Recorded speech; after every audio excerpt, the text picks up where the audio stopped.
just talking to myself about. There is also going to be a community meeting, just putting this on the radar for our folks that are listening, and for Jeb. There's going to be a community meeting tonight at 6 p.m. at the Party Place in Saluda. Hopefully we'll be able to bring you that. If not, we'll try and gather some information and give you more there. So going to pull up this interactive map here that they are showing. And yeah, no real movement. Clearly you can see that there is still, this fire has spread quite rapidly, and that has seemed to continue. So again, we're waiting for any type of rain, which we will see hopefully coming closer towards our weekend. But we need something substantial, days of rain, for anything to be put out and for the fire danger to go down, drought conditions as well. So just waiting for the governor to join us here. I believe, is that an Asheville fire truck that's behind him there? Okay. So they will be in Asheville. Let's see. There is a level 3 evacuation order for the places of Big Hungry, Summer Haven, Fox Paw, Lady Slipper, Sam's Gap Lane. These are all places around where the Black Cove Complex fire, and then a list of level 2 and level 1. So as you were speaking about, Jeb, the level 1 is the ready stage. Level 2 is the set stage. So you're literally like kind of waiting by your car. You got everything packed and you're ready to go at a moment's notice. And the level 3 obviously is the go stage. That's just, hopefully you have everything ready and you are gone. And man, just cannot utter enough that a lot of these folks obviously just dealt with Helene 6 months ago. So this is just another issue for folks to have to deal with, whether it's economically, whether it's physically, whether it's personally. Again, just something that nobody thought could be possible 6 months after. But that debris, I would really like to hear from the governor, maybe how that's impacting crews out there, and then maybe what they're going to do about it, because it's not the only place where Helene debris is, right? You have places around Asheville, around Hot Springs, that are still picking up. I travel that way often, and I know exactly where Hot Springs is, where that bed and bath is, Hot Springs Spa, and just 2 months ago, still Hot Springs, that place looked like folks were still not living there. So there's a lot of cleanup to do, and you can have a fire spark literally on anything. Brad was talking yesterday about a muffler that maybe scratches the ground, and that spark gets lit or thrown into some dry brush. It can be almost anything nowadays, especially with these type of conditions. You just don't know what could happen, and that's been a discussion. There's a stat, I believe it's around 90% of a lot of these fires are started by humans. So it's not just something that, it just combusts randomly, but it is something that we do have to do a better job on. We do have a weather IQ for wildfires, which would be a good thing maybe to play as we are waiting for the governor to speak. And I think this kind of goes into more about the factors that I was talking about, but Brittany Van Voorhees can give you a better idea than I can. There are 3 key components to igniting a wildfire: fuel, heat, and oxygen. This is commonly referred to as the fire triangle. The fuel for a wildfire is any kind of flammable material, like trees, dry brush, and even homes. According to NC State, these materials emit a vapor, which can be taken to its flash point by a heat source. An item's flash point is the lowest temperature in which it can ignite. Once this is reached, the vapor will evaporate and mix with oxygen, sparking a fire. We know oxygen is naturally occurring in our atmosphere, and it's needed for both starting and sustaining a fire. When something burns, it's exposed to that oxygen from the air, and a chemical reaction occurs. This releases more heat, generating combustion and fueling the fire. While a fire needs all 3 components to start, it only needs one element away to end. Wildfires can happen naturally, sparked by a lightning strike or the heat of the sun, but they are most often caused by human activities like discarded cigarettes or unattended fires. While the weather alone has a lesser chance of igniting a fire, it can impact where the fire goes or whether it spreads. The biggest impacts are caused by low humidity and gusty wind. The wind also impacts the movement of the fire. Topography is a huge factor too, especially in areas like the North Carolina mountains. Steep terrain funnels winds, and they get stronger as elevation climbs. With your weather IQ, I'm meteorologist Brittany Van Voorhees.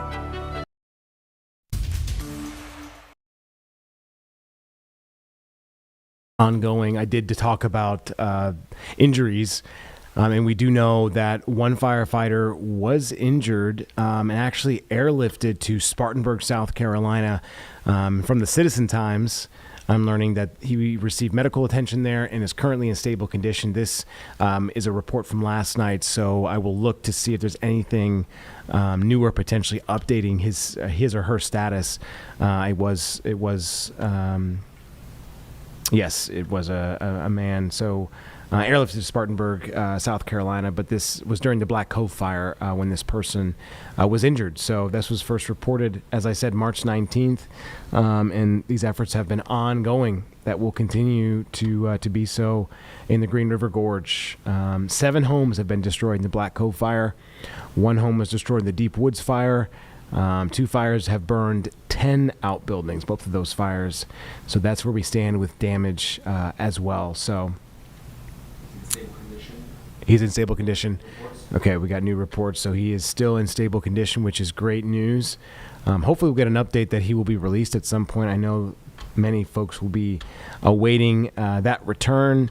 But hey, let's talk about the effort of these firefighters. I mean, it seems like there are more than, I said, 200 plus just working on the Black Cove complex fire. They've now upped that to 300 people working specifically just on the Black Cove complex fire.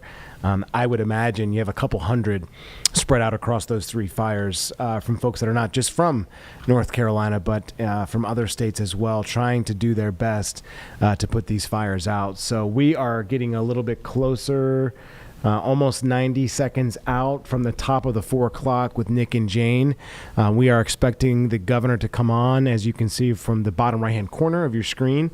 But give us more information, not only about the 6-month anniversary of Helene, and obviously think about how long that's passed, really what's left to do. And as we know, a lot of the money is still making its way to these communities who really need it, whether it's building bridges, roads, or trying to get businesses back up and running. A lot of folks have been impacted by this, and we do have complete coverage for you. As I said, my co-anchor Vanessa Rufus has been out in Western North Carolina all day. We have other crews out there as well, really working hard, because we know how many folks are still reeling 6 months after this, how many folks are still looking to try and get back on their feet, whether it's economically or personally. So it is something that is not lost on us here at WCNC that people are still ongoing and struggling with. So 30 seconds out, and then I'm going to give things back to Nick and Jane at the top of the 4 o'clock on WCNC. Don't forget, we'll be back here on WCNC Plus, and we'll continue to be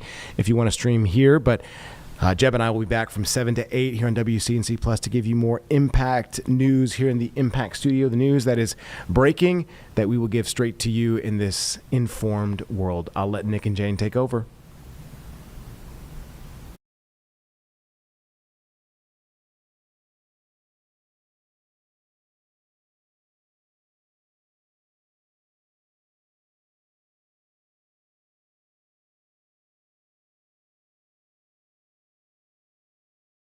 Is here for the news at 4 o'clock. I'm Nick Sturdivant. And I'm Jane Monreal. So throughout the evening, we will have team coverage from Western North Carolina. That includes WCNC Charlotte's Vanessa Rufus and Austin Walker. But tonight, we want to start with Jesse Pierre, who is in Watauga County. That's where recovery and rebuilding efforts are far from over. All right, Jesse went to the Cove Creek community and shares more now from families and the challenges they faced.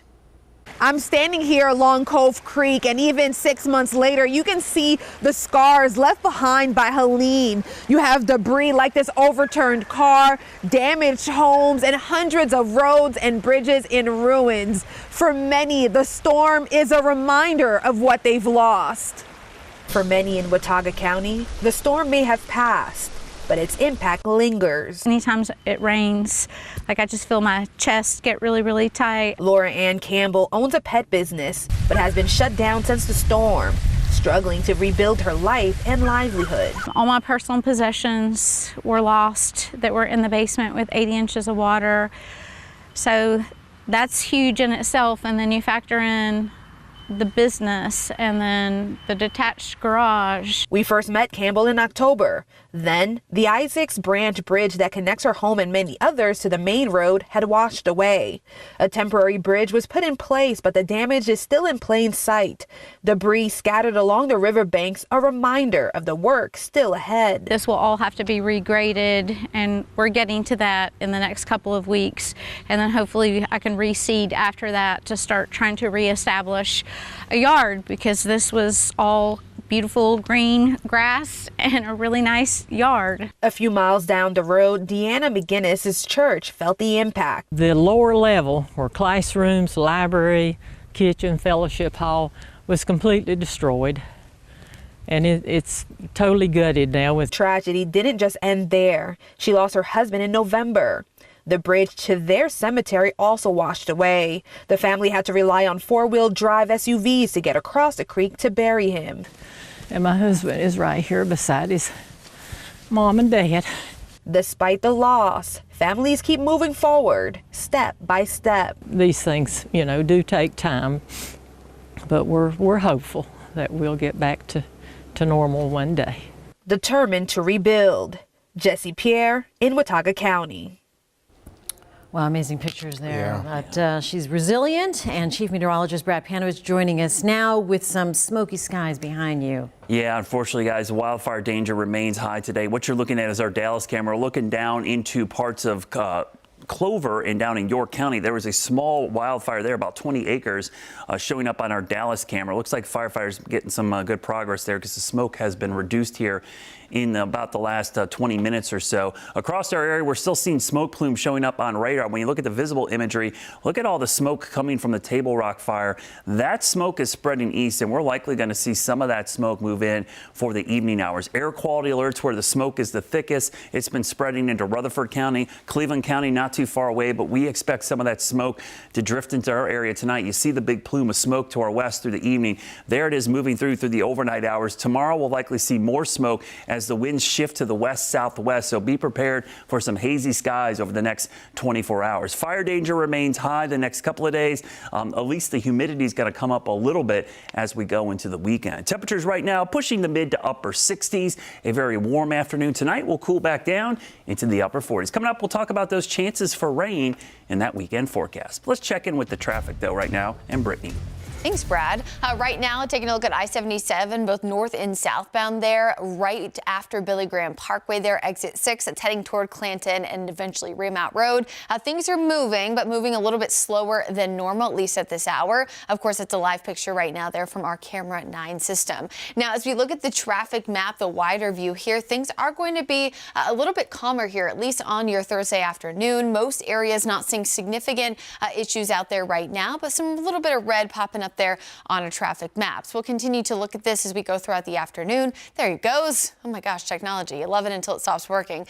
So you can kind of see those slowdowns there shaded in the red and the orange. I-77 both north and southbound. A little bit too on the outer loop there, heading away from the Pineville, South Charlotte area towards Shopton and eventually Berry Hill there in portions there of Gaston County. Again, it's regular slowdowns. Really the only incident we have out there right now is this one over in Gaston County. It's in the far northwest corner. This is in North Carolina's 274. Right now blocked there at North Carolina's 216. It looks like one lane blocked here. Thankfully, this is a more rural area, so not too much traffic issue here, but it would definitely impact if you're heading for places like Bessemer City, maybe Lowell, McAdenville, into the Churrillville area. So just be aware of that as you head out on your Thursday afternoon commute. Will do. Thank you, Brittany. Turning now to the wildfires in the Carolinas. Right now, North Carolina is under a state of emergency. Currently, there are 476 personnel from here and across the nation helping to fight the fires. Yeah, WCNC Charlotte's Walker Lawson is live in Cleveland County, where crews there are also assisting. So, Walker, what are crews up to there? Well, we just had two crews actually just leave moments ago that are headed out to Polk County. Now, this volunteer fire department behind me already has two people that have been out there for quite some time now. Now, thankfully, they're not having to battle any conditions here in Cleveland County, but they are concerned as the fire risk remains high. It's been many years since we've had a wildfire of this magnitude. in close proximity to Cleveland County. As wildfires burn across North Carolina, Cleveland County Emergency Management Director Perry Davis says 2 firefighters from the Waco Volunteer Fire Department are already assisting in Polk County, and more crews may soon be jumping in the truck and hitting the road too. We've got some other departments in the future, probably in the next coming week, that will also deploy up there to assist. As fire concerns continue, the state has begun the rostering process to deploy firefighters. We're very concerned about the wildfires here in North Carolina. North Carolina Fire Marshal Brian Taylor says air support has been called in, first to protect homes and buildings, then to work on cutting off the fire's path. Structures and communities is what we want to protect.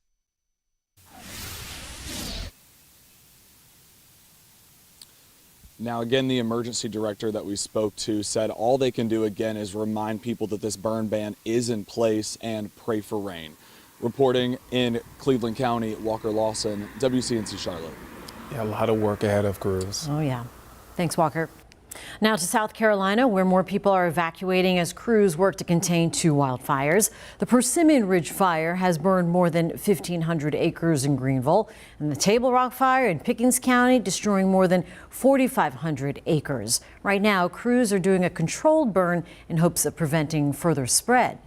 Now to an update on the story we have been following this week out of Anson County. Tonight, we're learning the man police say shot and killed his 6-year-old daughter amid a police chase before turning the gun on himself Monday has died. Officials say Michael Roach succumbed to his injuries.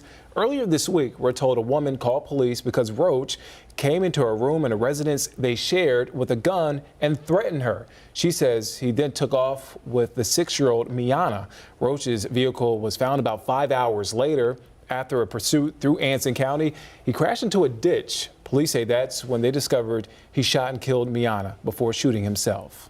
Right now, police are investigating a shooting in West Charlotte that left 1 person hurt. It happened early this morning on Wilkinson Boulevard near Midland Avenue. We're told 1 person is in serious condition. Right now, we're still working to confirm what led up to the shooting or if police have any suspects. We'll keep you updated on air and inside our mobile app as we learn more. Meantime, Clover police investigating a scary situation in a park last night. There were gunshots at Roosevelt Park while children were playing baseball. Thankfully, no one was hurt. We are told 3 shell casings were found. Today, the North Carolina Department of Health and Human Services announced plans to cut 80 jobs. This as it is losing more than $100 million in federal funding. The department says it's because the Trump administration cut billions of dollars in grants to state health services. And this comes as the Federal Health and Human Services Department announces it's cutting another 10,000 jobs. The department says the cuts would hit across several agencies, including the CDC. Coming up at 5:15, WCNC Charlotte's Julie Kay takes a closer look at how these cuts could impact the healthcare system and how it serves you. All right, March Madness gets back into full swing tonight with Duke. They'll be in Sweet 16, taking on Arizona. Cooper Flagg and crew will look to book a spot in the Elite Eight as they take on former UNC Tar Heel guard Caleb Love. Tip-off is set for just after 9:30 p.m. Coming up in our next half hour, we'll head live to Newark, New Jersey to check in on the team's final preparations. Well, still ahead, 6 months after Helene, Western North Carolina is still on the road to recovery. Tonight, the community reflects on their progress and looks forward to their next steps. And temperatures warming up into the upper 60s, right about where we should be for this time of year, but a big warm up going into the weekend. We'll talk about those 80s returning and the chance of rain coming up in your weekend forecast.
Afternoon, everybody. Thank you for joining us as we gather to remember the impacts of one disaster. We have to recognize the disaster that's underway as we speak. I just came from Polk County, where fires have escalated over the last 24 hours. There are now wildfires in Polk, in Henderson, in Transylvania, in Buncombe, in Haywood, in Swain. There have been more than 500 fires, wildfires, totaling nearly 10,000 acres to hit western North Carolina just in the last month. And it's not even wildfire season.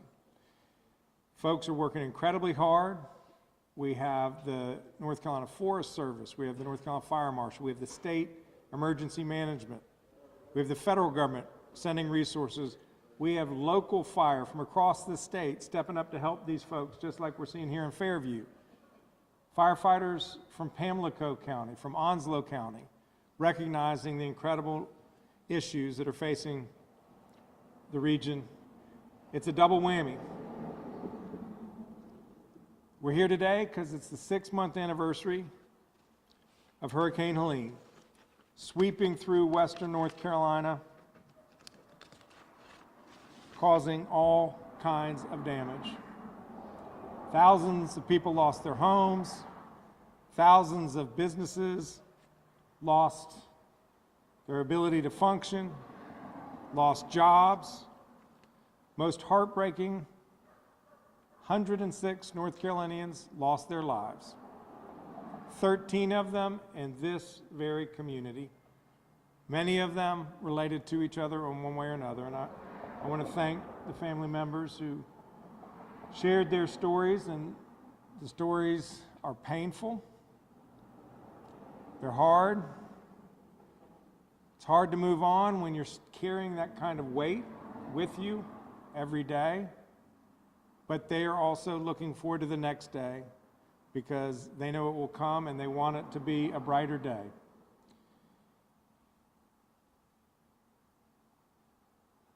Battalion Chief Tony Garrison and his nephew Brandon were 2 of the 13 of this community who lost their lives trying to save others. I don't think you can have a better testament to dedication of service than someone who loses their life trying to save the life of someone else. Just incredible stories of bravery, of courage, of service. His wife Mary, daughter Hannah, son Dylan are here and told me about what a special man he was, and I thank you for doing that, and his mom as well. A lot of folks are carrying the weight of Tony, their other relations who they lost, and they miss them dearly. The tremendous loss that these folks have experienced is pain that we wish we could heal, we wish we could salve, but it is. What I would like to do at this moment is take a moment of silence to give us all an opportunity to just think, to reflect on the 106 lives that were lost. Each of those people had parents, children, spouses, brothers, sisters, cousins, friends, neighbors who are feeling pain. And let's take a moment to think of those folks.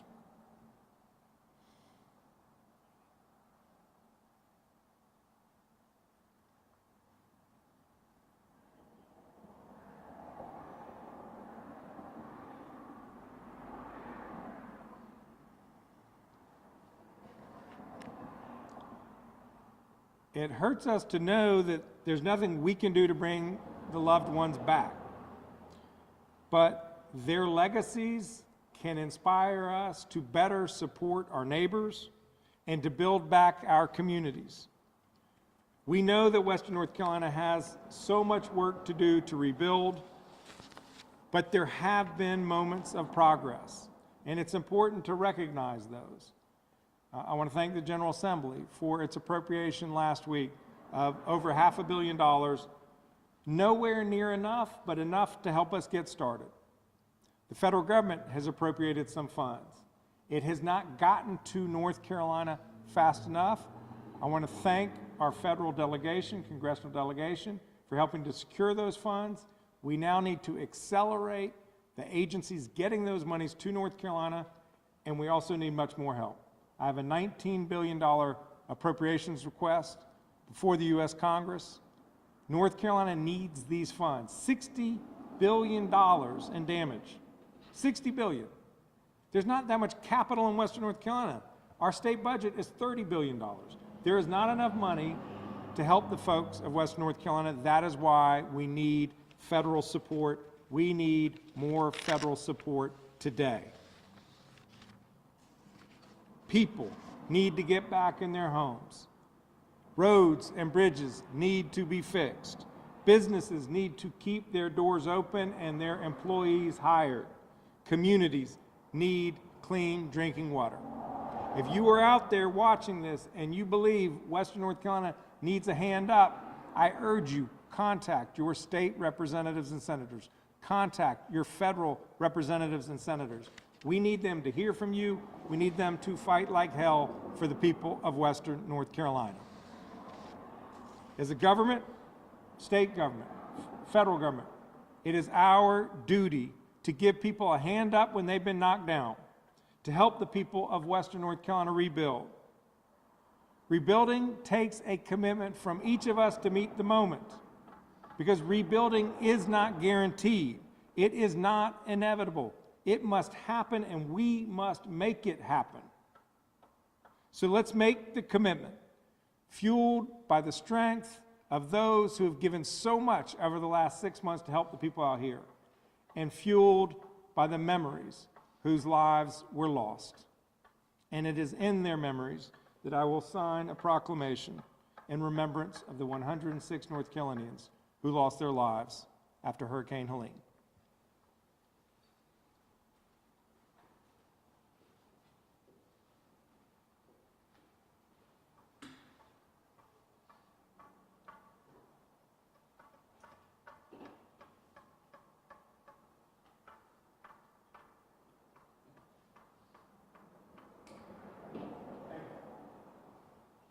God bless all the people of Western North Carolina.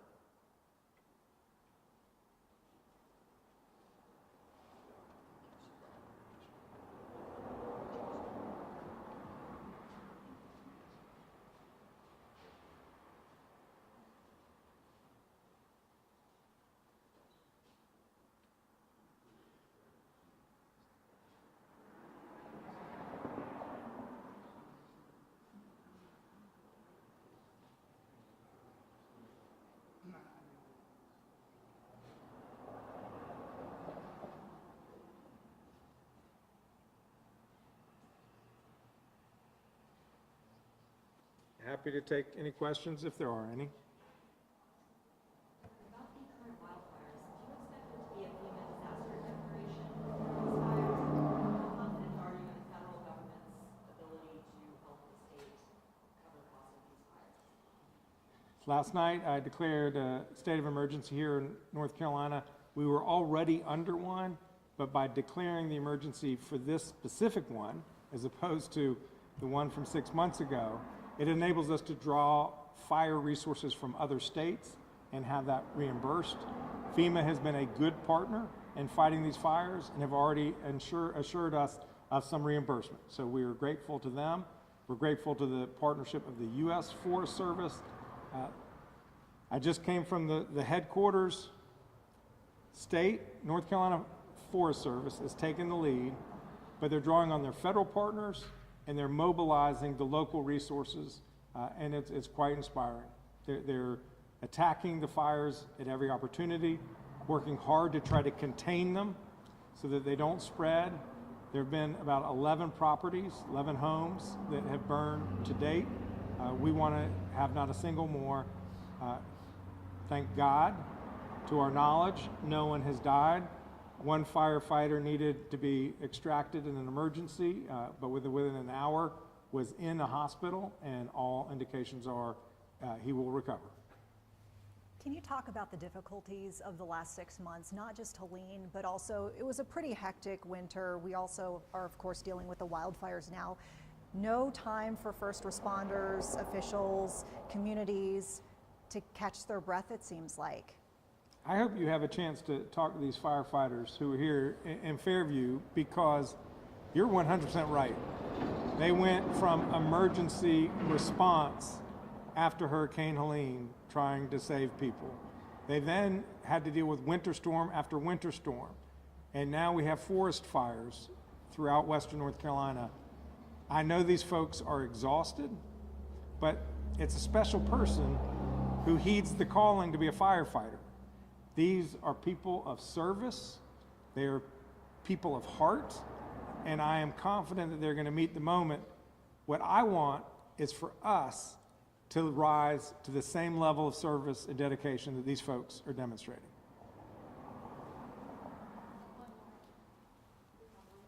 I do have another one if no one else wants to go.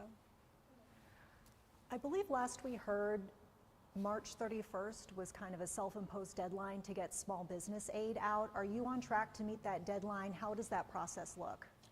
There are a lot of different deadlines for different programs. March 27th, today, the 6-month deadline, is the end of 100% reimbursement by FEMA for all the debris removal. I have made requests multiple occasions to the federal government and to our congressional delegation to have a 6-month extension. The amount of debris that Hurricane Helene created really defies our imagination. We've already collected nearly 7 million cubic yards of debris, and we are nowhere near done. It's going to take another 6 to 9 months, we believe, to finish the job. So we need more federal funding. That 100% reimbursement ends today. I'm hopeful that the White House will act. We've asked the White House to act, so fingers crossed. There are a lot of small businesses that are struggling. After a major disaster, businesses that are impacted, 40% of them never open their doors. 60% shutter permanently within 2 years. We cannot let that be the story of Western North Carolina. I've urged the General Assembly to give us funding to support small businesses. They have not yet heeded that request. I'm about to submit a supplemental request that will be central to what we want. If small business owners in Western North Carolina believe you need help to get through these tough times, let your representatives know that they need to step up. We have raised about $35 million between state money, Duke Endowment money, Dogwood Health Trust money, that we've done small business grant initiative, and those funds are about to be fully out the door. And the number of applications are in the thousands. The need is real, and we've only been able to scratch the surface. So there's much, much more work to do to support the small businesses of Western North Carolina. Thank you.